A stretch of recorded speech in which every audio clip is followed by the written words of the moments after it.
Okay, we'll ask everybody to come back in so that we can learn how to fight right. All right, so Pastor looks like he's ready to fight. All right.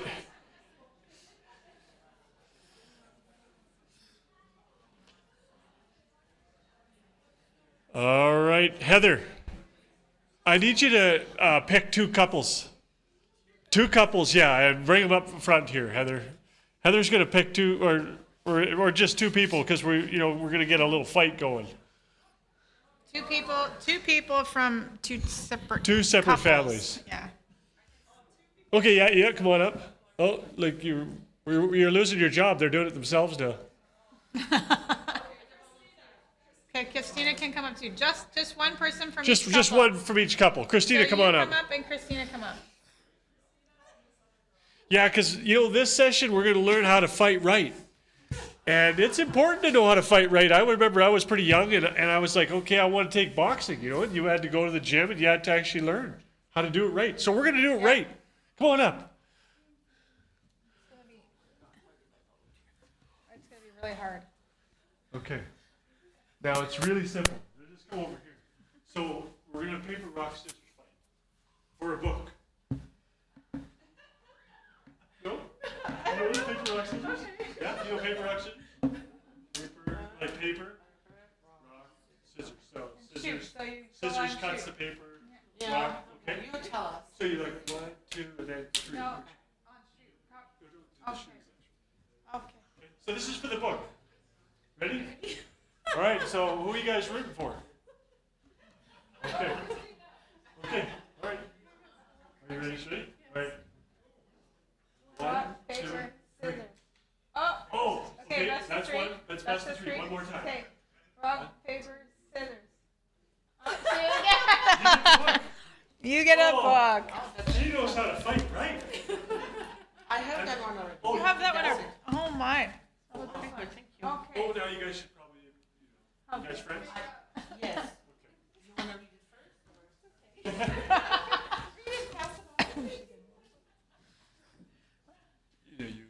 Christina.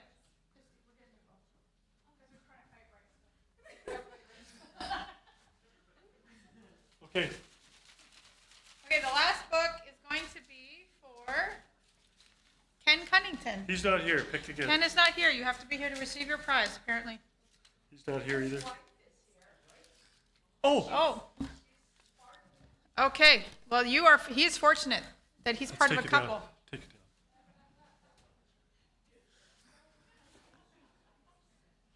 down. Okay. We're going to turn the time back over to Marlon and Doreen.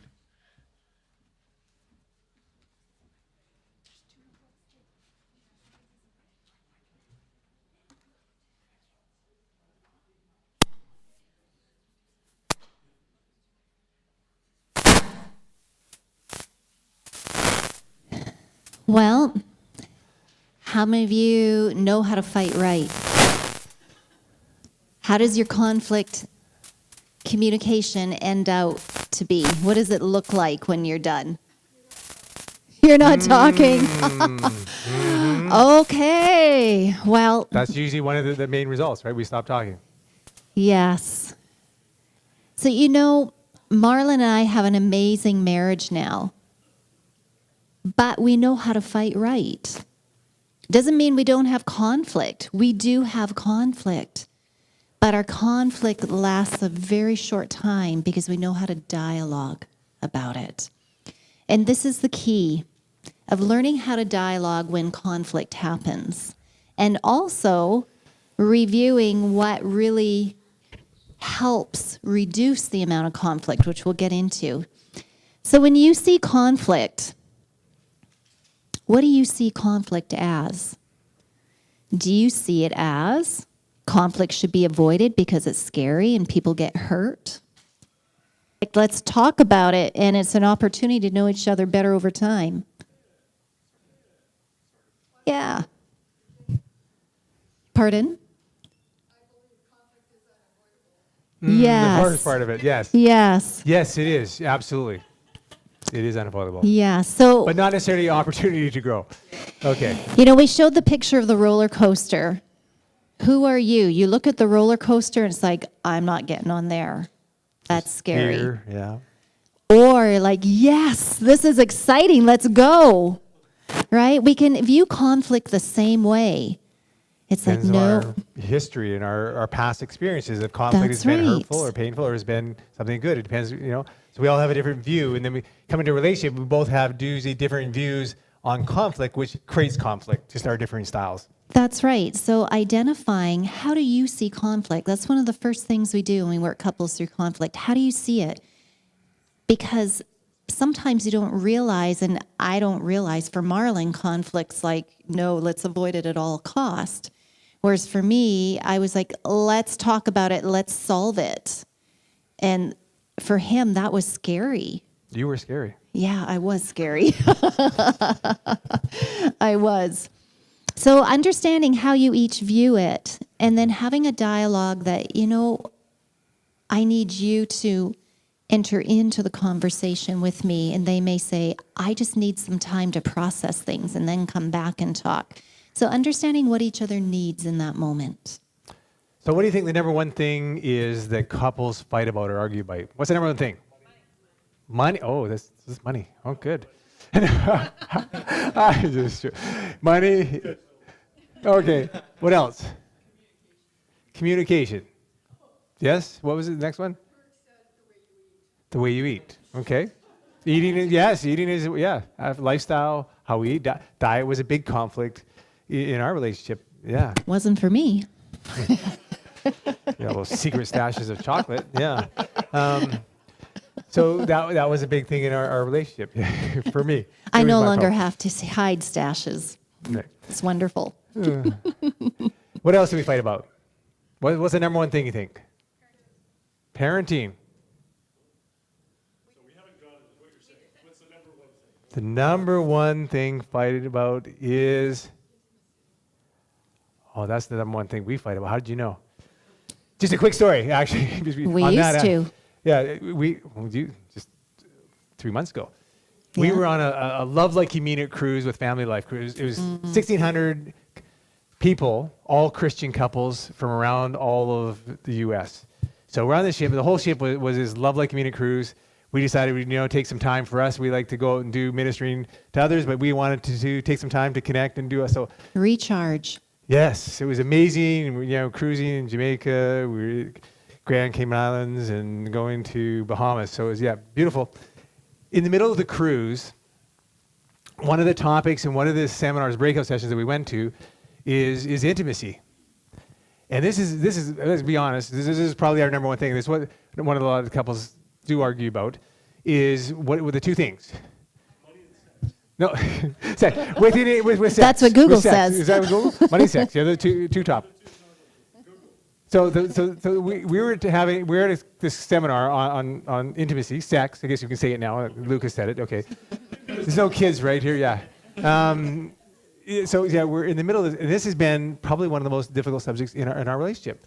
And when a woman has been touched inappropriately, there's going to be, touch can mean a different thing, and we have to be careful. And within our relationship, this was always the quality and the quantity of sex is the two big things, right? That's what we usually fight over. One usually has a higher sex drive, and one has a less sex drive, and that desire. So in our relationship, I was still am the higher sex drive. Which is very typical. Yes, and she was kind of the lower. Which is very typical. Yes. Very, very typical, yes. You're responsive, not a pursuer, yes. You're a responder. Yes, so anyways, we're in the middle of this cruise. This is Wednesday, and the topic is on sex and intimacy. And we go to this romantic dinner. We're all dressed up. It was beautiful. So nice. And then we carried on the conversation from that night, from the meeting that we had. You carried on the conversation. Yeah, it's an important topic. So I brought it up, and we ended up having one of the biggest fights that we've had in a long time. And it took us, unfortunately, it's sad to say, it was almost 24 hours. The Sales of Good Act and the cooling off period, the 24 hours. We took the 24 hours cooling off act. And on this cruise, on a Love Like You Mean It cruise, so we're having this conflict, and we're talking about it. And again, I propose to you, many of us have never had a discussion on sexual intimacy and what we like and don't like. Because when we don't even talk about relationships, let alone sexual intimacy, right? And this is not part of this afternoon talk, but it is such a big We're going topic. down a rabbit trail. Yeah, because it is such a hot topic. So we're having this conversation. So I'm talking. I was doing something. I said, okay, Song of Solomon. I'm biblical, like good stuff. Honey, how about you could do the Shulamite dance for me? Yeah, he's like, can you do the Shulamite dance because for me tonight? what was your dream? What when you're thinking about sexual intimacy, what do you think about? Hey, Song of Solomon, the most romantic chapter in the Bible. Hey, how about you do the Shulamite dance for me? So he keeps saying this. I kept saying, don't ask me to do the dance. I don't dance. But why not? And it's biblical. Solomon, it's in the Bible. Okay, women so should be dancing for their husbands. What is the Shulamite? Come what on. is the Shulamite dance? Like, do you want me to go take pole dancing? Like, that's what I picture it to be. So this is our conversation over a romantic 7-course meal on a ship on our marriage cruise, right? So we're having she's getting heated up. I'm not going to be some pole dancer for you. I said, well, no. So anyways, there was some tension, right? And then she talks about. She uses the word safe touch. What do you mean safe touch? So when I touch, I need safe. What do you mean safe touch? When I touch it, is unsafe? So what is safe touch? What is unsafe? I was like, so we have this. So we didn't. So he was responding in defensiveness, right? Because I was getting riled up, and I'm like, why do you keep asking me to do? I keep telling you, I'm never going to do this for you. I'm just like, it's not me. I can't do this. So it turns out there was actually a Caribbean storm that night, literally as well as in our marriage. So the cool winds came in, those tropical breezes kind of disappeared, and there was some cool weather for that day. So the next day, I came to her, and we had the repair attempts and this incident that we have a little later. But so, honey, I know we've had some tension in the last couple of days, or last 24 hours, and I know that you hurt, and I don't want to hurt you, and obviously what I said hurt you, and I just want to make things right. And can we talk about it? Are you in a place now that you can talk about it? Yeah, I can. I've been thinking about it. Oh, you've been thinking too? Okay. What does the Shulamite dance look like to you? Do you want me to answer? Can I? Oh yeah! Hey, can you kids leave the room for like 10 minutes? Just put your hands over your ears. No. No. So. Yeah, I forgot about that. Yeah, my mom's here. Who thought? What happened? How did we get? I don't know, honey, but let's keep going. Okay. See, okay. I think of playfulness. Playfulness? Yeah, just to have fun, to be playful, adventure. Just to have some fun, just to be fun and You know lighthearted. what? I want that too. And why are you so upset? Why didn't you tell me that's what it meant? You didn't ask. I guess so. Okay. So what were you picturing? Well, to be a burlesque dancer. No, was that what? No, I just wanted to be playful. I just wanted to, just have a playfulness. Okay, I feel relieved because we both want the same thing. Amen. And then, so let me ask you then, what is this safe touch versus, so when is it safe and when is it unsafe? Like, I feel when you say No, non-sexual touch. That's what I mean. And I'll change it because I can understand how you would feel when I say that. So, okay, help me understand. What is non-sensual touch versus? Just give me a nice hug, just genuine without any ideas of where it's going to lead to, right? Just. You think my brain can do that? No. I believe it can because you want to care about me emotionally. So this is what caring about me emotionally would be. Help me out. Yeah, just give me a nice hug and a kiss, just snuggle. So safety means to you that I can just hug you that's not going to lead to something else. Yeah. Oh, Yeah. So it's important to have that. So the in safe touch or between that times of the fun stuff is where there's non-sensual touch. Okay. So So that makes you that- feel safe, so that it's not going to lead to something else. So Yeah. yeah, so what we do now is we actually schedule our intimacy time, so that she knows safe touch. I know. Non-sensual touch. You need to retrain your brain. Yeah. Non-sensual touch. Because, yeah. If you don't schedule it, what happens? Nothing. My wife has to schedule everything, right? We got to plan it out. Because, Hey, do you resonate, men? Yeah. so now we have a safe place. She can feel safe Yeah. on the times in between the scheduled intimacy, so that she can feel that not going to go further. So she feels it's just He's because caring I about love my you. heart. It's not that I want you, baby. Pardon me? Oh, Good then it's free question. game. Absolutely. So what happens? So this is what we talked for those bids for connection. Hey, honey, 2 hours, 3 minutes, and 30 seconds is our time, baby. Our date It's our time. time to know each other. So I am the one, because I'm the one with the lesser desire. I say, honey, remember we have a date tonight. How do you think that makes him feel? Or if she has a Yeah. headache, I have aspirin in my drawer beside my bed. So she says, I have a headache. Here you go, honey. Here, take 2. Take it an So hour I'm prepared. before. I'm prepared. And if that still doesn't work, so what she says, if she says, honey, I am so exhausted tonight, how about we get up in the morning? And would that work okay? When I'm rare and ready to go, and that we'll make it hot. But so she doesn't leave me hanging. So we have that conversation. So we have a bid for connection. She's accepted the bid, and I've accepted. But we've negotiated. She said, "Hey, I haven't left him hanging. yes, that it's not going to be happening. Because usually, well, not tonight. Usually, it could be not next week or next month or not ever, right? Men, So you the never. the You worst are- thing is to have to beg, isn't it? Because you like to feel pursued. And it's usually the men that are the pursuers, the women respond to the pursuing. Some of the men actually say, they check off one of the lists. They say, I do not feel desired by my wife. Yeah. So, women, it's our responsibility to let our men know we care, we're scheduling, we're being intentional, and that we are the ones saying, hey, we have our date night. And then I say, honey, let's be spontaneous, but you pursue in between. I pursue our date night, you pursue the other times if that happens. And that's how we have arranged it, because, women tend to be responders.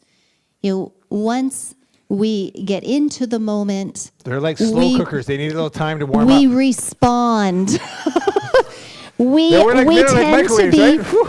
Popcorn. so we tend to honey. I was You're talking making about me- food. What are you you're talking making- about? Talking about-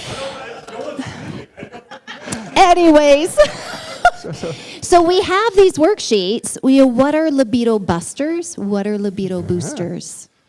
Taking out the garbage apparently is a libido booster. Man. Changing can light be. bulbs are libido boosters. You're caring about my Non-sensual heart. touch is a libido booster. I didn't know this for 24 years. Yeah. Yeah. So it's amazing. You having these, what is it? Is it being tired? It may be changing the time of day. Maybe one week it's this time of day, the next week, to accommodate both people's desires. So making sure that you're understanding what busts the moment and what boosts it. What are the things? Sometimes we need to do things to prepare, make sure maybe I take a nap, right? So I'm ready to go. Whatever it is, figure out what's busting it and what's going to boost it. And just since we've been so vulnerable and open, I can just finish this off, right? So for my wife, one of the most intimate times when we have that intimacy is giving her a foot rub or tickling her back. It's not what men necessarily think. It's not the act. It's the emotional connection that we're building in the physical touch in that way. So we don't ask those questions. What makes you feel loved in our intimate moments? We don't ask those questions, right? Just, as a man, I just thought I knew what she needed and wanted, right? But I didn't. I never asked her the question because we're ashamed. We were created in the Garden of Eden naked and unashamed. When guilt and when blaming and criticism and all these things come into our lives and these poisons that start to separate us, we're naked and ashamed. God wants to take us back to the Garden of Eden where we're naked and unashamed. Naked physically, emotionally, spiritually, and mentally. Where we can be, that's what it means to be I know you. When Adam vulnerable. knew Eve, he knew everything about her. He knew her thoughts, he knew her feelings, he knew her heart. And if we know the woman's heart, then she will give freely. But if we don't have a heart and emotional connection, then it's just sex. When there's an emotional connection and when we're caring for that heart, now it's become physical intimacy. It comes in emotional connection. It's a bonding experience where it becomes powerful and two become one. Because if I pursue her physically without pursuing her heart or emotionally, it's going to make her feel what? 24 years, my wife felt used. That's pretty sad. It breaks my heart. Because I didn't know. And who teaches us? How do we learn? We don't. So if we can start caring for the emotional heart of the woman, and as my wife said, the most romantic thing is for a man to be able to express his emotion and his feelings and have that connection. Then you can make love. You can have physical intimacy, which is different. It's powerful. Anyways, that was a bonus edition for your question. Yeah, no charge. That was, yeah. We're going to be got a little bit carried off. But So what is the number one couple fight about? it's actually not sex, and it's actually not money. This is it, right here. Nothing. Really, it's not the issue. The issue is not the issue. The conflict's not. It's really all those little things that have built up, that have gone below the iceberg, those daily turning away from those bids of connection, is constantly turning away, ignoring. It's those little everyday things that we don't care and we haven't expressed that, hey, honey, I love you, I'm there for you, and I need you. So it's really, if you think about it, it's that the straw that broke the camel's back, we've heard that saying. It's usually, so whatever that final conflict that creates whatever the war, we have some friends that they're friends, two ladies that are good friends. And one of the ladies, they were arguing over the dishwater. Would you change the dishwater? They said, no, it's still fine. I don't want to waste any soap. So they're arguing over the dishwater. They haven't spoken for 3 months over the dishwater. But I can tell you it wasn't the dishwater. It was all the little incidents before the dishwater. That was just so, again, we fight about things that are insignificant. And that's really sad because it chooses, what we're really fighting, the underlying things, our values, our beliefs and systems, that on all those little hurts that have built up over time. Yeah, and we don't talk about them. We don't talk about those small hurts. We just let them build up. We suppress them. So what is causing the quarrels and fights among you? Don't they come from evil desires at war within you? James 4:1. So do we have these desires that can turn into maybe selfish desires? Would you call a selfish desire an evil desire? I absolutely would, yes. If two people have unfriendly feelings toward each other, they take offense at anything and everything between them.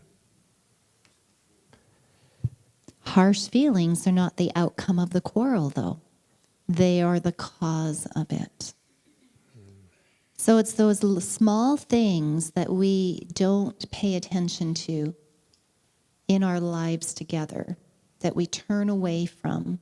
We don't take the time to talk about, creates harsh feelings. And this is one that men struggle. So I'm going to speak to the men for a moment. Accepting influence. Men have a difficult time accepting influence from their wife. And actually, Gottman, the research science shown 81% divorce rate when husbands are not willing to share power with their wife and accept influence. And the wife is more likely to respond harshly and escalate the conflict. So a lot of those harsh startups are what? Is because the man isn't accepting influence. Your opinions really are not important to me. And I don't turn towards, I don't accept your influence when we have discussions. It's my way or the highway.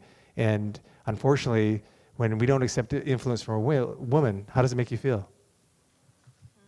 It makes me feel unimportant. Unimportant. You don't matter. I don't Like care. I don't feel loved. You don't feel loved. I'm not heard. I challenge you to ask this question. We ask this question. Did you feel loved by me today? And be prepared for the answer. It could be dangerous, right? And if it's no, why not? What can I do to make you feel loved? So we need to start asking these questions and to understand what it is that each other makes you feel loved. Because really, ultimately, that's really what I want. I want her to make feel loved every day.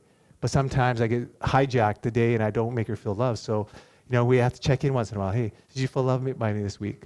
What do you need from me today? What do you need from me this week? And have those questions where we open in a question where we can talk about it and accept influence. And when she tells me, and accepting that influence and not squashing her opinions. The other thing that helps with conflict is we call having a unity meeting on Sundays, beginning of your week. Look at each other's calendars, look at each other's lives. What do they look like that week? Because often couples will say, I feel like our life is a secret. I don't know what's going on in his life. And all of a sudden he'll phone me at 5 o'clock and say, oh, I forgot to tell you, I have a hockey game tonight. Or I have this going on. And then she's looking forward, say, to the husband coming home, and he's not coming home. Then she's like, oh, I wish we could have better communication. So this is a great way to have better communication, to have this little meeting, look over each other's schedules, and then schedule your connecting time. And your your vitamin physical intimacy C. time. Don't forget that. Yes, your date night. Mm-hmm. Date night doesn't mean going out. It just means a date night, we say, is 2 hours of quality time once a week, fitting it in. And then the other 3 times a week, you're fitting in at least 30 minutes of heart-to-heart conversation. Not talking about problems, not talking about the kids, not talking about the in-laws, not talking about, I don't know, just heart-to-heart, checking in. Did you feel loved by me this week? How would you feel loved, if I did this? Or tell me what you need me to do. How can we build our friendship? Because we've lost our friendship. How do you like to be appreciated? And ask those things. What does it look like for you to make a bid? Because I feel like I'm missing your bids. Have those conversations, heart-to-heart conversations. So the 3 types of problems. The first is solvable problems. Problems that are about something situational and a solution can be easily found. So those ones are easy. The next ones are perpetual problems. Problems about the differences in personalities or lifestyle that come up over and over and over. That's why they're perpetual. And actually science has showed what percentage of perpetual problems are not resolvable? How many think, what percentage of problems are not resolvable? 1% are not resolvable? 0? Everything's resolvable? Anybody else want to take a guess? Pardon me? 69% of our problems are not resolvable. 69%. Science to show 69% of your problems are not. And how much time do we spend trying to resolve the conflict? Probably the majority of our time, our conversation, our quality time is talking about trying to resolve the problems that we've had perpetually for years and years. And we talk about perpetual problems for years. They're the same problems because we're 2 different personalities and we're trying to, become one. So 69. 69%. So one thing that we noticed as we repaired our relationship, and once we started turning towards each other and accepting influence from each other, our conflict is half that, our perpetual problems. All of a sudden, so science says, if you want a good enough marriage, probably 69%. But if you really want to work at your marriage and make it better, you can reduce that by half. 30% are perpetual. And you can learn how to accept influence that, okay, so maybe this is one of his preferences, and you accept it. So the secret is not, we don't talk about conflict resolution. That's what I trained in. I talked about conflict resolution at work. In Gottman principles, and it's not what they're using for relationships, is conflict management. Because there's going to be conflict. There's going to be problems. It's perpetual. So instead of trying to resolve it, if we start having conversations, having dialogue and understanding. The key is to seek understanding, then be understood. That's what we want to do. Yes. And then the last type of problem is gridlock problems, which are perpetual problems that have been mishandled and turned into gridlock with seemingly no solution. Often hidden agendas usually underlie the issue. So when we get, this is where we're gridlocked, right? And neither party is willing to open their hand to connect, right? So we become gridlocked, non-flexible, as my wife says. Yeah. And this is where often we harbor that unforgiveness. We're not willing to give it. And it's holding the relationship in this gridlock area. And then we're not willing to turn towards each other any longer. So that's the second reason why these gridlock problems happen. So we need your help. Doreen and I had a major conflict this morning. You know, there was only one lemon. We both really wanted it. And we got in this huge disagreement. And she was so selfish, she wouldn't just give me the lemon, right? So we were having this conflict. So I need your guys' help to come up with a solution. What are the options? How could, she really wants the lemon, I really want the lemon, there's only one left, it's Sabbath, we can't go buy another one. How are we going to resolve this? So what are the options? Cut it in half. And you know what my mom used to do? Okay, one cuts, the other chooses, right? That even makes it even more fair. 50-50. What are some other options? Yes? Oh, there we go. That's another option. I think But this... what we don't get to, you need to have that discussion and you need to ask the questions. Why do you need the lemon? What is your purpose? And we have those, see, a lot of times we don't get into the dialogue. So we go to 50-50, right? Let's just cut it in half. You get 50% what you want, I get 50% what I want. We're both not happy, but we're not both unhappy. We're just kind of, we're both compromising, right? What are some of the other options? So nobody gets the lemon, nobody's happy. So we avoid the conflict. Yeah, okay, yeah, that's another option. We both don't get it. Make lemonade. Life gives you lemonade, you squeeze it, make lemonade, that's right. The other options is that I could just give her the lemon, right? Or she could just give me the lemon, right? Yeah. Or I could just take the lemon and eat it, right? So Thomas Kilmann model, I don't know if any of you have ever worked in this Thomas Kilmann conflict model. There's actually these 5 conflict management styles. And of course in work, and we talked about this last night, I think, Heather, we talked about winning. We're going to get into the winning versus losing and this. So naturally, most of us are trained in society. We have a tendency to be more of a competitive style of conflict negotiation style. So I win, you lose, right? This is where we're focused on meeting the goal on that left there. Goal, high priority. We're task oriented. We want to win, right? In our society, are we not trained to win? We're trained. We want to win. And in work, man, I was a really good negotiator. I would win, and I wasn't worried about the other person. And you see along the bottom, it has relationship, low versus high. So in competing, the relationship is not important, right? It's very low on the relationship. And then we could avoid it where nobody gets the lemon, or we say, okay, well, if you don't get it, I don't get it. We don't talk about it. And a lot of couples that we talk to about conflict, well, we haven't had any conflict for years. Everything's good. And we start digging in. What they've done is they've suppressed it for 20 years. And they just don't talk about it anymore. So they think they have no conflict. But yet they have tons of underlying conflict that they're just afraid to talk about. And we opened it up and there was major issues. Yeah, they've just become silent. So they don't have any conflict. So in that bottom avoiding, nobody wins, right? Oh, water. and then thanks, Lou. And then we get into the accommodating. This is where we just give them the lemon, right? And then this is the option that you talked about, collaboration. This is where but collaboration takes time, and it takes exploring, it takes dialogue, and we need to have those discussions. So then, Henny, what do you need the lemon for? Well, I wanted to make these lemon cranberry muffins for you. And I need the zest of the lemon. Oh, well, wow. Well, you're kind of zesty. You can have the zest. I want it for the lemon juice. I want to make it use my little drink that I make every morning with the flaxseed and my brain booster drink. So that's what I need it for. So Okay. but it creates that few minutes to take and have that conversation. This is a very simplistic approach, but thank you. But many of us don't do. We automatically go to compromise, or we automatically go to competition. I'm going to win, right? We want to win.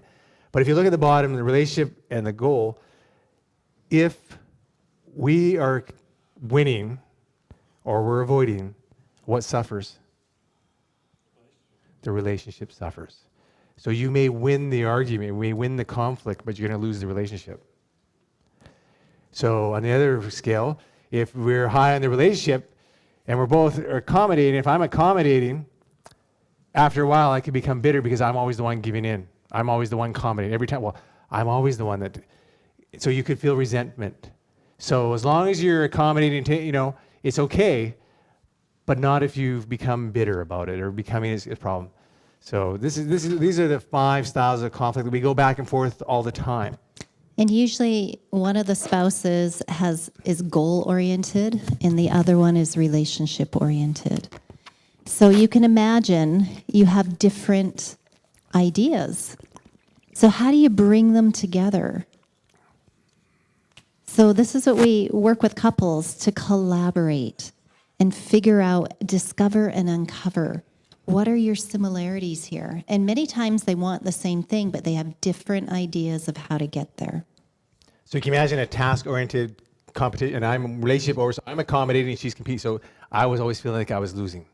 Yeah. I'd always give in just to save the relationship, right? So eventually, I just felt like, hey, she's full of task-oriented, and she doesn't care about the relationship. She was carried about the task being accomplished. So we had to come together and learn what it looked like to meet in the middle. Yeah. The National Institute of Health studies show that the collaborative conflict management style has the highest correlation with both marital satisfaction and individual satisfaction with conflict management in marriage. In contrast, where both spouses use the competitive conflict win-lose, the lowest marital satisfaction was reported. So really, the goal is seek first to understand each other. I'm seeking to understand him, and then secondly, then to be understood, right? Proverbs 13:10 tells us, pride leads to conflict. Those who take advice are wise. Yeah, accepting influence. You're taking advice from each other.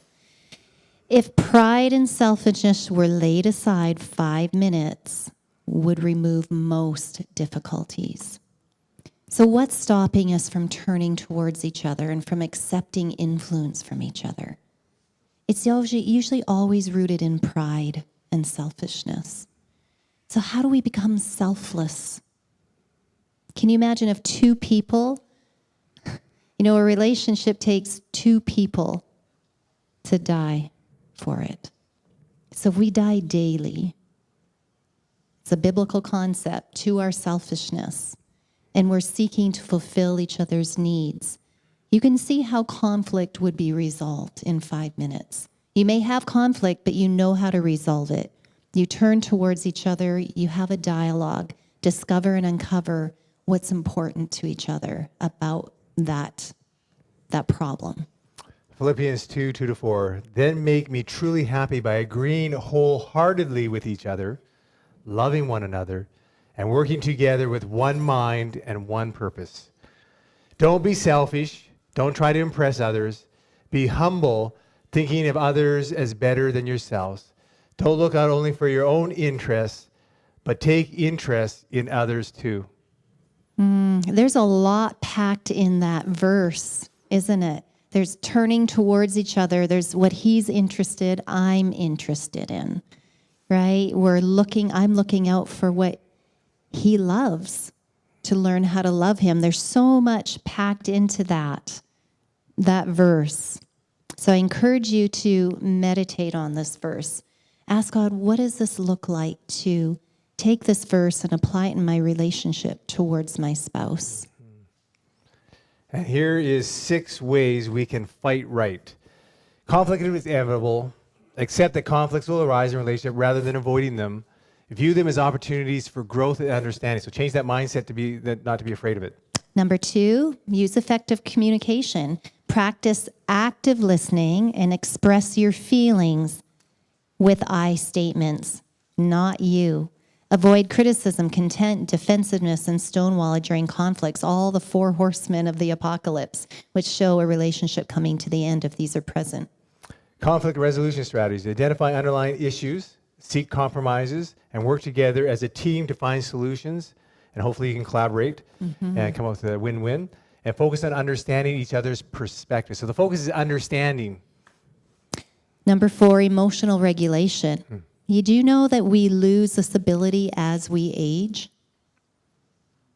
We lose the ability to regulate our emotions. But if we are mindful, we will not lose the ability to regulate our emotions. Meaning we're rewriting our stories constantly, believing the truth in everything, rather than believing everything we think, right? And then we're bringing our thoughts captive to the Lord and asking Him to renew our minds. And as we do that, it helps to regulate our emotions. So learning techniques to manage emotions during conflict, such as deep breathing, taking a break when needed, staying calm and focused to facilitate constructive communication. Number 5 is repair attempts. And this is, Gottman's call this one of the secret weapons of a couple. Use small gestures or statements to de-escalate the conflicts and reconnect with your partner, even in the midst of disagreements. And this is one that we use quite often, is repair attempts. If we're in the middle of a, hey, honey, you know what? I just blew that. Can we just do a repair attempt? Can we just do a redo, rewind, and replay? I know, and I didn't respond to you well either. So then he'll give his 100%. And then I talk about my 100%. And maybe he criticized, maybe I defended, and I hurt him in my defense as well. So we do a lot of redos or repair attempts. Yeah. Make it a part of your daily life. Number 6, focus on connection, and remember that the goal of conflict resolution is to strengthen your relationship and deepen your connection with your partner. That's so important. So true. So the 5-to-1 ratio we talked about, that is the secret success. So repair attempts are also the secret weapon of a happy couple. Learning to do repair attempts. So more important than our conflict style is maintaining that 5-to-1 ratio of positive to negative interactions during conflict and 20-to-1 in daily life. And Gottman's recent research shows that the secret is to maintaining that 5-to-1 ratio and to fight right is to add positivity to your fights. It's hard to do. Yeah, you laugh. Why you laugh? It's hard, right? How do you be positive in the middle of conflict? This is, hey, you look hot when you're arguing. Yeah. But yes, if we can, that emotional regulation, if we take the emotion out of it and regulate those emotions, if we can actually start, even during conflict, start adding positivity, this is more important than any other part of our conflict, is to add that positive. So some examples would be to... Yeah, give an apology. Allow your pride to be removed to be able to acknowledge your part to play in this. Smile. Yeah. That's pretty tough, but practice don't it. Frown. Don't be grumpy. And not a sarcastic smile, not a sarcastic smile. Give reassuring physical touch. During conflict, they've proven that touch helps de-escalate the conflict. I would always pull away when he would touch me during conflict. But now I learn to lean in. I'm rewiring my thoughts, my brain, to say, this is what's needed. Do the opposite of what you're feeling, because doing opposite of what you're feeling is the right thing to do. And validating something your partner said, you know what, that was a good point. I understand your perspective on that. So that makes sense to me. So I might not agree with what he said, but I can understand how he's feeling about that. So I don't have to say, yeah, I agree with you, but I can say, I can understand how you feel that way. That's perfect. That's what we need to hear from each other. Even though we don't agree, yeah, I understand what you're saying. Emphasizing what we both have in common instead of what draws us apart or those things that we have in difference. Let's work together. What do we have in common? What can unify us during that time? Yeah. Owning your responsibility for your part. Saying good point or fair enough. Yeah. Pointing out what you both do right. And a little humor goes a long ways. Yes, as you can see. Try to lighten it up. That's what I appreciate about you, honey, is your humor. Sometimes you just do something totally radical, like just should be arguing. It's like, honey, just give her a kiss, like something to break the cycle, break that, just.